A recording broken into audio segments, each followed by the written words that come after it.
Mas aí eu ponho um aciclovir que não tem a tal hidroxila aqui, ó.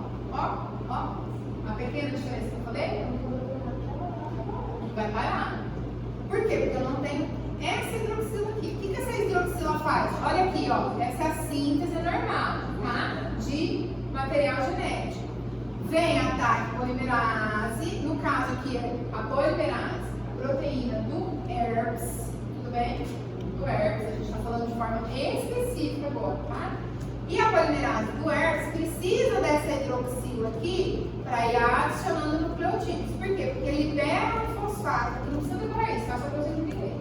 E quando tem essa ligação, essa hidroxila aqui, ó, libera o hidrogênio aqui e o fosfato se liga aqui, a pentose. Tudo bem?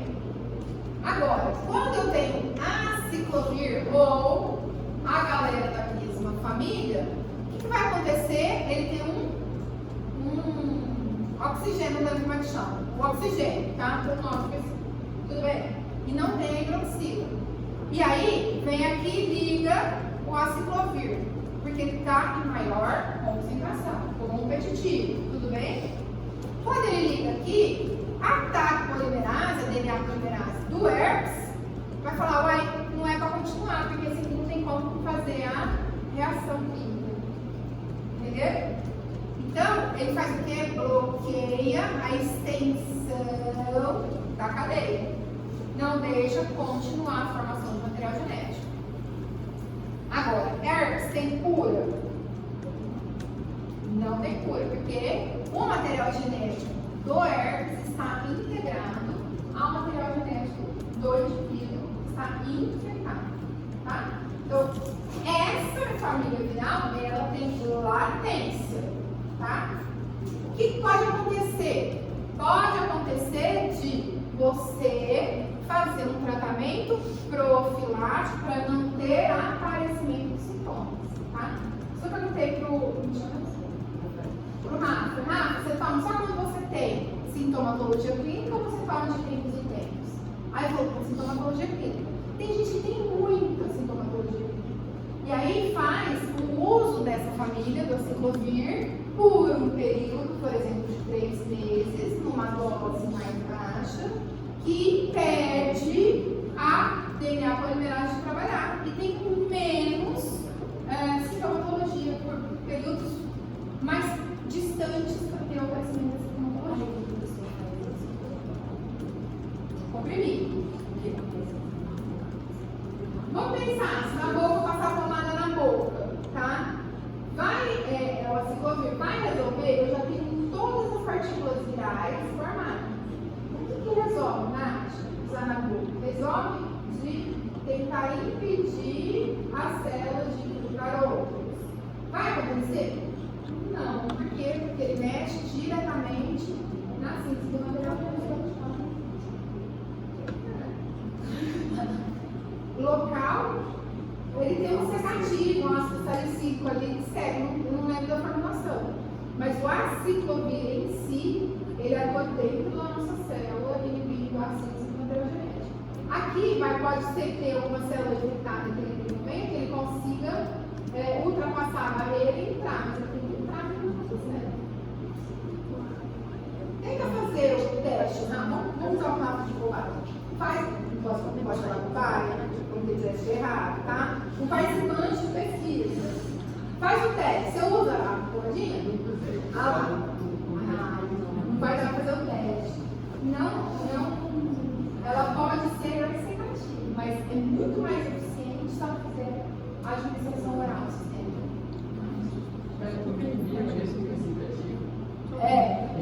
A ideia é a mesma, só que ele é muito mais ativo. É outro tipo de teste, tá? A ideia é a mesma. Tem muita gente que já tem resistência ao aciclovir. Por quê? Porque é um medicamento muito antigo e funciona muito, tá? Mas assim, é o mais utilizado na prática clínica é o aciclovir. Carol, a pomada tem mecanismo diferente do oral? Não, a ideia é a mesma, só que pensa na pomada, a ação local, é isso que eu tô falando com as meninas. A ação sistêmica é melhor, então. A ação sistêmica vai chegar o medicamento dentro da célula para ter a ação dela. A local pode chegar? Até pode, mas é muito pouquinho, sabe? Até acontecer, e aqui está o que provavelmente tem nas formulações é algo anti-inflamatório junto ou secativo, que é o ácido salicílico, que dá uma secadinha. Sabe quando a gente usa para acne? Vê lá nas formulações de acne, tem ácido salicílico, normalmente, dá uma secadinha, tá? Daí acelera isso daqui de cicatrizar, tá? Ela pode passar para alguém, por exemplo, um idoso que tem idoso. Aí você nunca viu o laboratório, mas você entrou em contato com essas pessoas que têm chance de pegar. Todo mundo que teve catapora tem chance de desenvolver herpes zoster. O herpes zoster, ele acaba não tendo a transmissão que a catapora tem, porque a sintomatologia é completamente diferente. Ele induz uma resposta inflamatória, porque coisa que está na sua cabeça, está no sistema nervoso, então ele induz uma resposta inflamatória inteirinha naquele sistema nervoso que ele está fazendo a replicação do material genético, porque ocorre no corpo e depois tem que ir para o axônio. Então todo esse movimento dele lá para o axônio, assim, para os dendritos, ele vai estimular a resposta inflamatória, isso é tão dolorido. Só que quando sai, a chance dele infectar outra pessoa é muito menor, mas muito menor do que a catapora. Mas pode transmitir, mas isso é tão pequeno que eu falo que não transmite. Tá? Agora, existe vacina para catapora, né, gente? Então não tem por que as pessoas hoje em dia desenvolverem herpes zoster, porque tem a vacina. Mas pode ter vacina, é sinônimo de eu não me infectar? Não. Então a pessoa pode se infectar, nem saber porque tomou vacina, e quando ela for mais idosa, desenvolver o herpes varicela zoster, né, o herpes zoster, tá? E aí, coitado do ser, eu, por exemplo, tive catapora, qual a chance de eu ter varicela zoster? É alta. Tá? Eu expliquei minha resposta inflamatória completamente inflamada, porque eu sou obesa, e aí então a chance, estou ajudando o vírus a me danificar. Tudo bem? Aí, a gente vai falar de 3 classes, tá? O anti-herpético, anti-influenza e antirretroviral. O anti-influenza, a gente tem que entender um pouquinho a superfície do influenza, tá? Como está o envelope dele. Sabe quando chama H1N1, H5N5, aquela coisa toda lá? O que significa? O H é a hemaglutinina, que é essa proteína que fica no envelope, que vai se ligar a alguma proteína do nosso trato respiratório, tá? Que é o associado. Tudo bem? O H é hemaglutinina e o N é neuraminidase.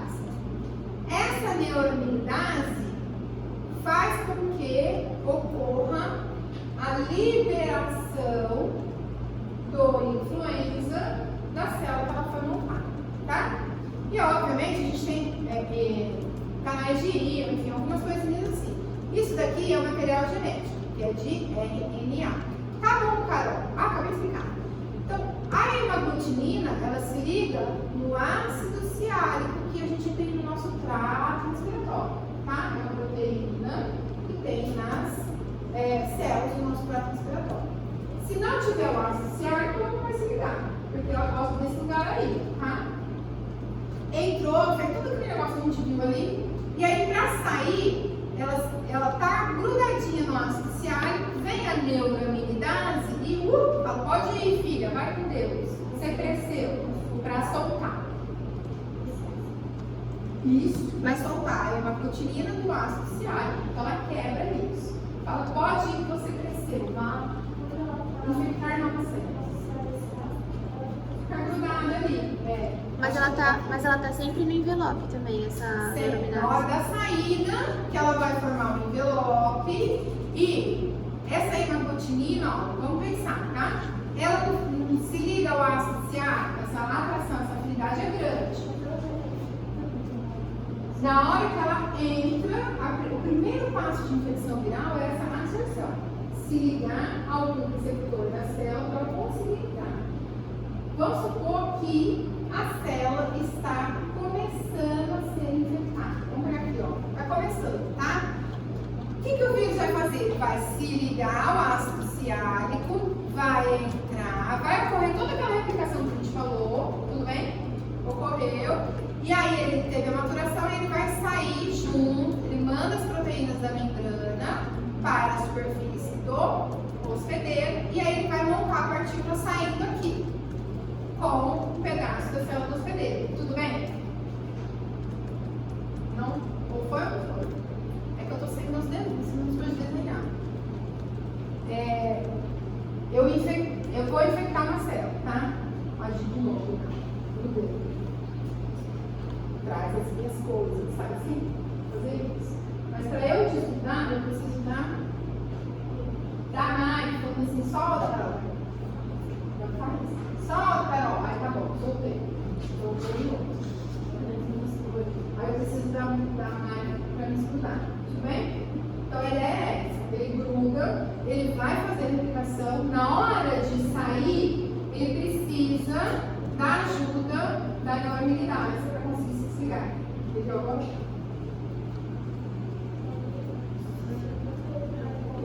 Isso.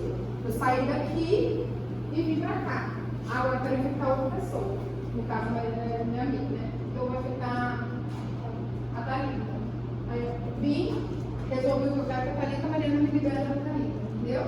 Tudo bem? Então ele manda tipo, partículas virais para a superfície, Isso, daí ele tem que viral. sair com a ajuda Exato. da neuroimunidade. Só consegue sair a partícula viral se a neuroimunidase ela quebra essa ligação aqui, tá? E aí a gente tem partículas virais indo para o ambiente infectando outras células, ok? Qual que é a ideia do Tamiflu? Nosso amigo Tamiflu, ele não deixa ocorrer esse desligamento aqui. Ele impede a neuroimunidase de quebrar essa ligação, certo? Tudo bem? Se não libera a partícula viral, vai infectar novas células? Vai transmitir? Teoricamente não. Então, aqui a gente tem, ó, a molécula do ácido ciálico, tá vendo? E olha as moléculas do Tamiflu aqui, ou o Zanamivir, que é um inalatório. Percebe que elas são muito parecidas, ó? Tá? Então, por competição, não vai ter a liberação de novas partículas virais, tá? Se não tem a liberação de novas partículas virais, até quando faz sentido eu usar o Tamiflu? Faz sentido eu usar o Tamiflu em qualquer momento da infecção? Acho que só na hora de liberar as partículas, né? Mas como é que você sabe? Quanto tempo? Eu tô gripado, tô com sintoma de gripe. Eu posso tomar Tamiflu?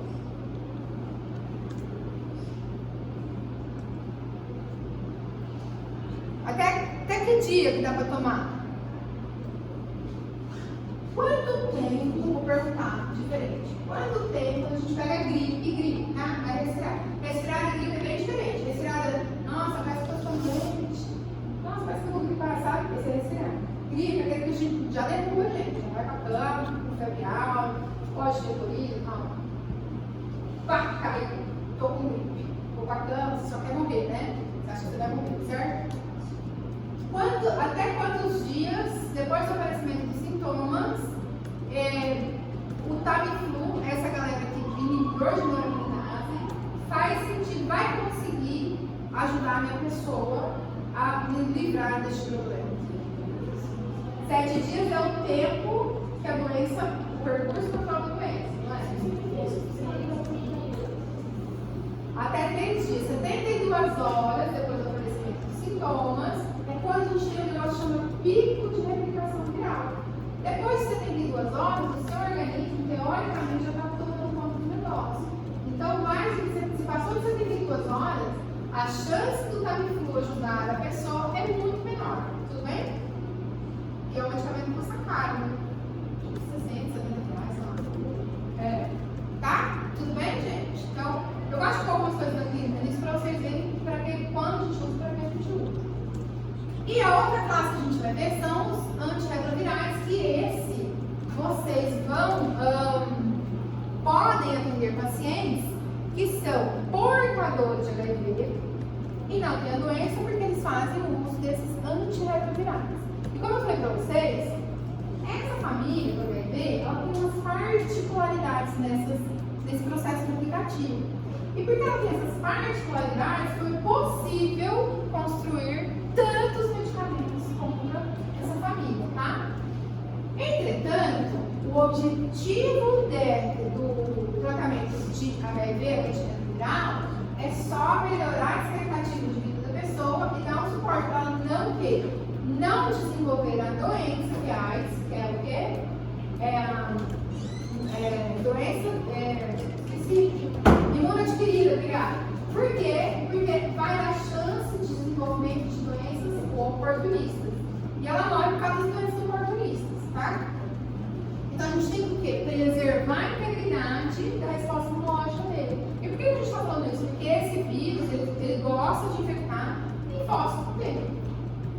Então a gente tem que inibir ele de replicar ali, porque eu não consigo curar, não consigo tirar ele dali, porque ele também gosta de se ligar ao nosso material genético. Então a gente tem que controlar ele de liberar muitas partículas virais e atrapalhar a resposta imunológica, certo?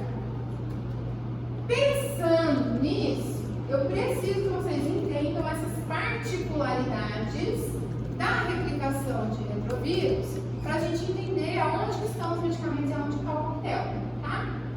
Então, lembra que eu falei que qualquer vírus vai se ligar, que é a absorção, ele vai entrar, vai replicar o seu material genético para montar partículas novas e liberar partículas novas, tudo bem? Qual é a diferença dessa família em específico? Essa família é um vírus de RNA. RNA, a gente viu ali no começo da aula de viral, e a RNA já entrava ali no citoplasma e já resolveu o problema, não é? Esse aqui é sem vergonha. O que ele vai fazer? Ele, do material genético dele, ele carrega uma proteína junto ali e chama transcriptase reversa. Essa transcriptase reversa, ela transforma o RNA em DNA. A gente faz isso no nosso organismo? É de DNA para RNA, de RNA para proteína, não é? Não tem de RNA para DNA, tudo bem? Então ele tem essa proteína muito específica. Aí ele vai fazer um DNA, a gente chama de DNA complementar. Esse DNA vai para dentro, não precisa ficar nervosa, já está acabando. Vai para dentro do núcleo e vai se integrar no nosso material genético. Então ele tem uma outra proteína dele mesmo que chama integrase. Então, olha, ele tem RNA transcriptase reversa, ele tem essa integrase, tá vendo? Aí ele se liga, aqui é que está o lance, ele não desliga mais, não sai mais, as células vão se multiplicando e o vírus está ali, integrado nele, tá? Aí ele vai fazer o quê? Montar RNA, montar partículas e tentar sair. Na hora que ele vai sair, tem umas outras enzimas que são específicas dessa família viral, que chamam proteases. E essas proteases fazem a maturação, tá? Da partícula viral. Como chama? Proteases. Ele se replica, o DNA se replica no caso. O DNA se replica, aí forma as estruturas, né? As proteínas, ele multiplica o material genético dele, faz a montagem disso tudo e aí sai nova partícula viral. Para fazer a montagem e sair nova partícula viral, ele tem umas proteínas dele que chamam proteases, tá? E aí, por ele ter essas proteínas específicas do vírus, e a gente não tem essas proteínas, aonde que os coquetéis ou os antivirais para retrovírus foram desenvolvidos? Para essas proteínas. Aqui, aqui, aqui, e tentando inibir essa síntese. Tudo bem? Então a gente tem um monte de antiviral para tratamento de HIV, tá? Não consigo colocar juntos, coloco. Tem alguns que sim. Entretanto, ó, o AZT foi o primeiro, tá? Vocês lembram? Tem até um filme, aquele bonitão que fez, fazendo tráfico com AZT e tal, e que é casado com a brasileira, lá, como é que chama? Hã? Isso, esse aí, clube de compra de dados, não é? Dados, uma coisa assim. É muito legal, porque conta a história do tráfico do AZT, como ele foi desenvolvido. Por quê? Porque conseguia controlar a doença, tá? Mas ele é muito tóxico e tinha muito efeito adverso, a galera usava um tempo parado, tá? Então na década de 90, isso daqui foi assim, surreal, essa doença foi devastadora, tá? Então a gente tem os inibidores dessa transcriptase reversa, que eles vão inibir de forma direta ou indireta essa proteína, tá? Dá para fazer a associação já numa única forma farmacêutica, num único medicamento? Dá. Porém, por que tem tantos? Porque, obviamente, o que o vírus vai fazer com essa proteína? Para tentar escapar, Adaptação. vai se adaptar e vai criar resistência aos medicamentos. Então, por um tempo a gente consegue a associação de uma forma farmacêutica, mas depois pode ter o que? Desenvolvimento de resistência, tem que trocar de lado. Isso, tá? Então a gente tem os que atuam diretamente, tipo, inibem a proteína de fazer a síntese de DNA, ou tem aqueles que são parecidos com os nucleotídeos, tá? Por isso que tem esses nomes aqui, tudo bem? Então a gente atua aqui direto. Ah, Carol, vou ter que decorar os nomes, tá? Não, zoando eu fazer vocês decorarem nome de antirretroviral, mas eu preciso que vocês entendam onde eles estão atuando, tá? Então, inibidor de transcriptase reversa pode ser de forma direta ou indireta, ele vai inibir a formação do DNA complementar, tudo bem? A gente tem os inibidores daquelas proteínas que fazem a maturação. É inibidor de protease, tá? Aí, esses nomes bonitos aqui. Quando vocês forem lá para o IFEP, se eles quiserem comprar de vocês, os nomes, azar de vocês, porque é muito nome. Tudo bem? Então, tem, ó, a gente viu aqui e a gente viu aqui. Inibidor de transcriptase reversa, inibidor de protease. Tem mais. Eu tenho inibidor de entrada. O que é isso? Né? Porque o vírus absorve e entra. Existe aqui o receptor da célula do linfócito, que o vírus se liga, mas ele precisa de um negócio que chama correceptor, tá? Ele precisa de um ajudante para poder entrar. Tudo bem? Esses inibidores de entrada inibem esse correceptor, tá? Só lá não. A Mari me ajudou a soltar, né, da Gi, mas aí eu preciso do Léo para ajudar junto. Se o Léo não chegar até aqui para ajudar a gente, eu não saio daqui mais, não vai dar conta. Eu uso dentro, não vou largar nunca mais, entendeu? Então a gente inibe de entrar, inibiu de entrar na replicação, tá? Então são inibidores de entrada. Deu para entender, gente? Pode falar. O pré, tanto o PrEP quanto pré e tratamento é tudo aqui. Mas o PrEP, basicamente, a gente usa inibidor de entrada e inibidor de transcriptase reversa. Por quê?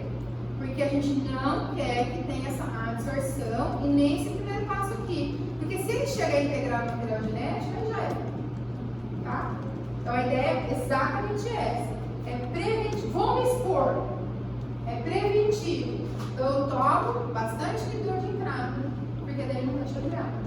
Me expus. E agora? Aí a gente mistura aqui, a galera. Tá? Inibidor de entrada, transcriptase reversa. E aqui a gente também usa esse que a gente vai falar o próximo de integrase.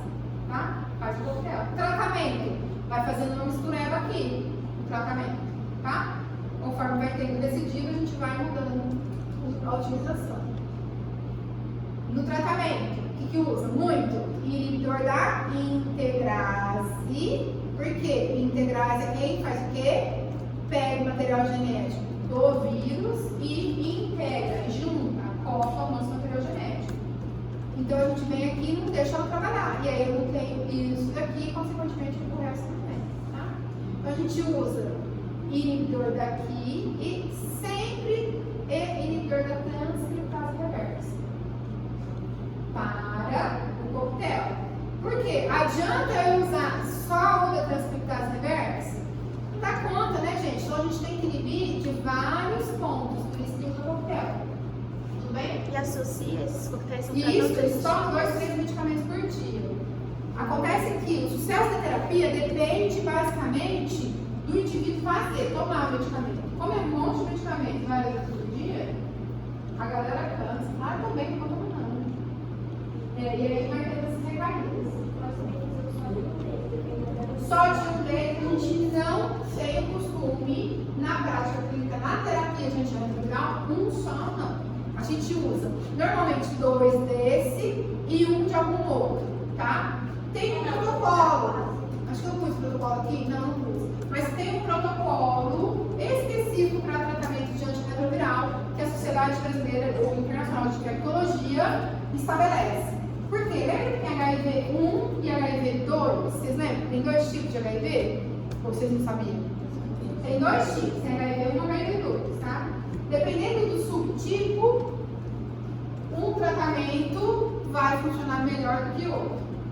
E lá no protocolo, nas diretrizes, mostra para quem tem hepatite, para quem tem outras comorbidades, quais são os medicamentos que são mais indicados para aquele determinado subtipo, tá? E, gente, uma coisa que é muito comum também é essa galera de antirretroviral mexe no metabolismo lipídico, tá? Então, por exemplo, o cardiopata vai mexer no metabolismo lipídico, vai aumentar as lipoproteínas no nosso organismo, no organismo daquele indivíduo. Então, eles podem desenvolver dislipidemia, tá? Então, quem já tem dislipidemia tem que fazer controle mais assertivo. Lembra das nossas amigas estatinas? Só que isso daí pode gerar interação medicamentosa entre eles de farmacocinética. É uma loucura para tratar esses pacientes quando eles têm comorbidades associadas, tá? Diversos também. Muitos. Oh, nossa, muito bem lembrado. Desculpa, eu já esqueci de colocar isso na aula. Por que o tratamento, a adesão ao tratamento é tão difícil? Por causa da resposta adversa, dos efeitos adversos. A gente está mexendo dentro de síntese de material genético que pode acarretar um pouco na gente, né? E aí, o que vai acontecer? A pessoa tem tanto efeito adverso, tem tanta náusea, tanto vômito, né? Dislipidemia, enfim, que eles acabam desistindo de fazer um tratamento. Então, por que também continuam se desenvolvendo novos antirretrovirais? Para diminuir essa citotoxicidade, para diminuir esse efeito adverso, aumentar o tempo de meia-vida no organismo, para diminuir também o número de tomadas, tá? Para diminuir, por que continuam desenvolvendo o antirretroviral? Por que tem tanto? Não é quantos que tem, não, tá vendo? Por que tem tanto e ainda por que continua saindo novos? Diminuir o número de tomadas, porque aumenta o tempo de meia-vida, diminuir o efeito adverso e também, por último, eu esqueci de falar, mas é muito importante, porque os vírus eles acabam fazendo o sistema de escape, que é o que? A resistência. Tá? Tudo bem? Então, isso daqui foi tudo que a gente falou. Depende do tratamento do paciente com sucesso, depende da adesão ao tratamento, tá? Ok? Eu só queria falar um pouquinho do Covid, que eu não coloquei aqui, porque a gente não tem medicamento específico para Covid-19, tá? Por causa da Nath que falou aí, e provavelmente muita gente ainda faz o uso de vários medicamentos que não têm ação direta na partícula viral. Então, foi uma briga aí, está sendo, a minha linha de pesquisa, por exemplo, é desenvolvimento de fármaco antiviral, e não tem até o momento um que atue nesse processo educativo. O que foi desenvolvido que dá para usar em uso hospitalar? São os anticorpos neutralizantes.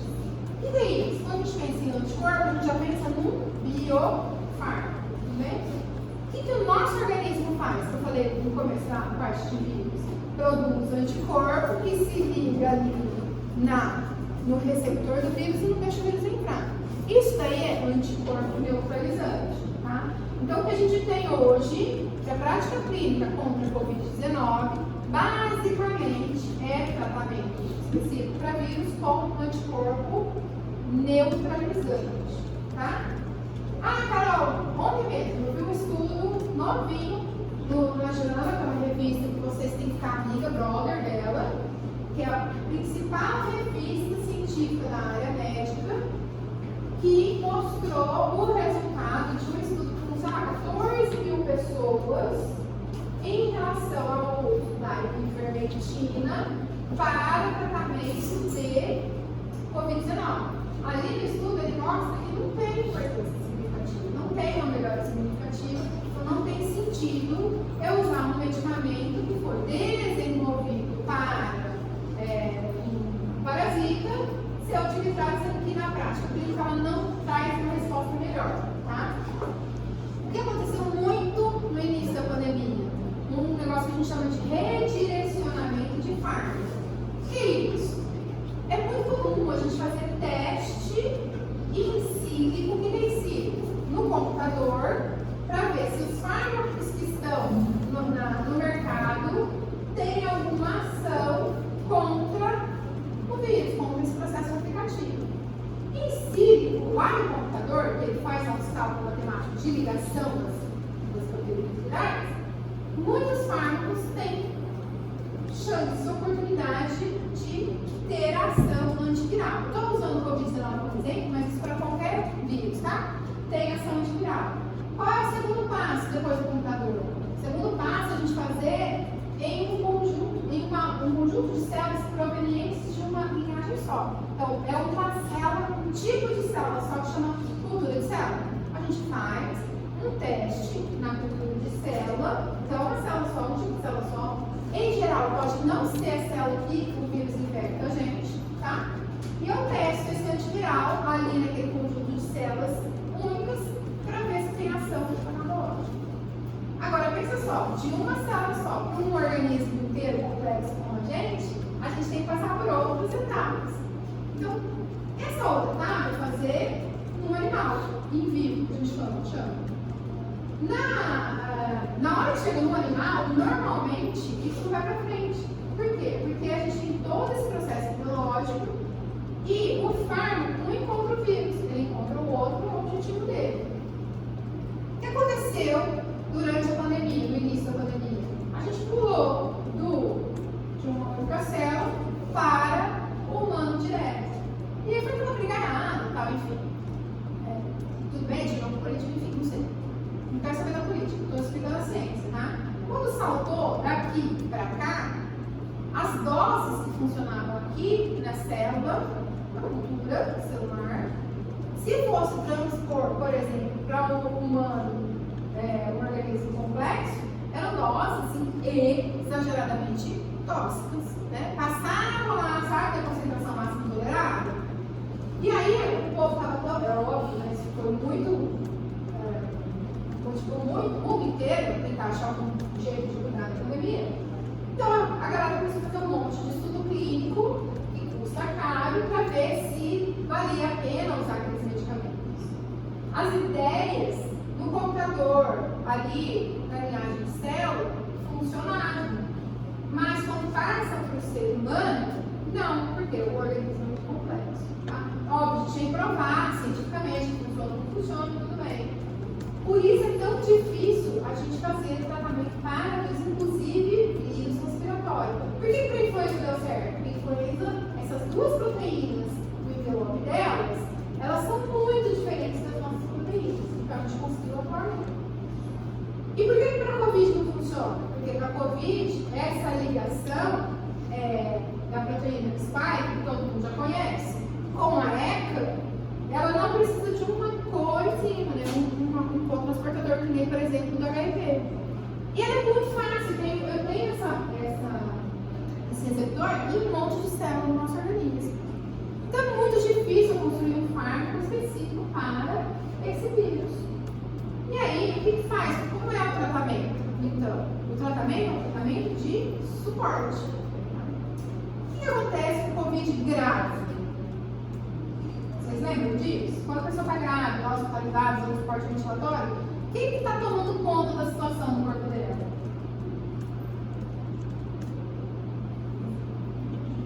Por que ela está lá entubada, com suporte respiratório e tal?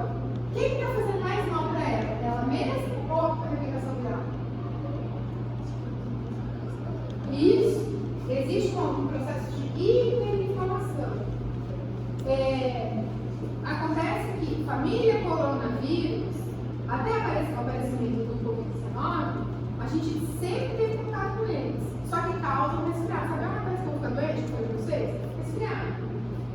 basicamente, muita gente não tem nem sintomatologia clínica. Acontece com o Covid-19 também.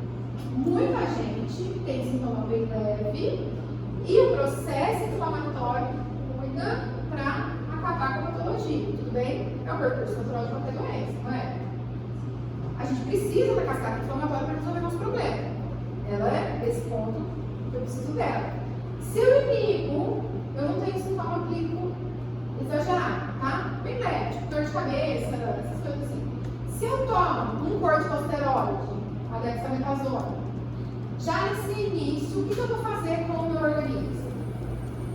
Inibir a cascata inflamatória, certo? Faz sentido, no começo, se eu não tenho respostas inflamatórias exacerbadas, que me causam aquelas reações clínicas, faz sentido eu usar um medicamento para interromper a resposta inflamatória? Não. O que o vírus vai fazer? Ele vai invadir todo mundo. Vai ficar feliz. Por quê? Porque ele não tem ninguém para brigar com ele. Tudo bem?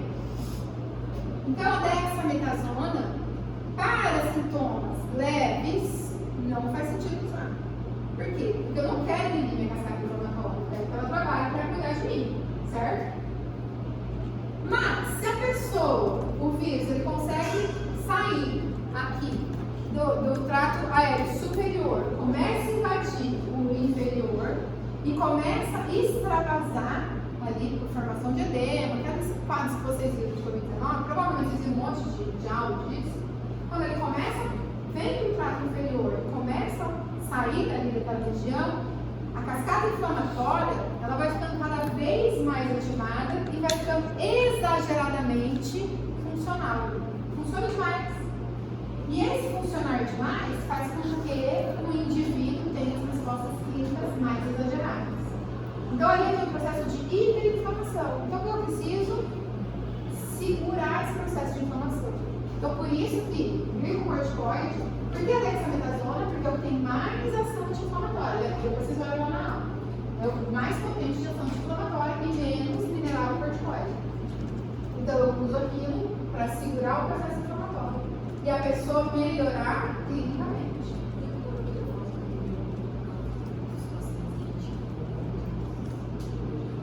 Então, a cloroquina, foi essa briga da cloroquina, porque viram que a cultura de célula estava funcionando e já passaram diretamente para os estudos clínicos. E aí foi aquele mundo. Alguns pesquisadores, gente, qualquer profissão é assim, tá? Alguns pesquisadores não são pesquisadores responsáveis. Não faço a palavra mais bonita. Tá gravando? Não são responsáveis. E para eles é mais importante a mídia do que a pesquisa em si. Como surgiu a ideia da cloroquina? Um pesquisador francês, que ele sempre quis entrar nessa comunidade da biologia, ele fez um estudo clínico absurdo. Tá? Então, por isso é importante vocês aprenderem a fazer leitura de estudos, para vocês terem a visão do que é mais correto ou menos correto, na visão de vocês, a interpretação de vocês. Mas a gente tem uma linha de raciocínio a ser seguida. O que ele fez? Ele pegou 6 pacientes, 6 pacientes, e fez tratamento com cloroquina, azitromicina, cloroquina e azitromicina, né? E ele falou que curou 100% dos pacientes. Esse estudo ele nunca foi publicado. Ele foi para o preprint, que a gente chama. É uma plataforma que o povo joga ali para falar, para a galera fazer crítica para você melhorar o estudo, porque custa caro publicar em revista boa, tá? Tipo, uma revista boa cobra $5.000, €5.000 para a gente publicar. Então, o povo joga lá, recebe as críticas para melhorar o trabalho para conseguir publicar.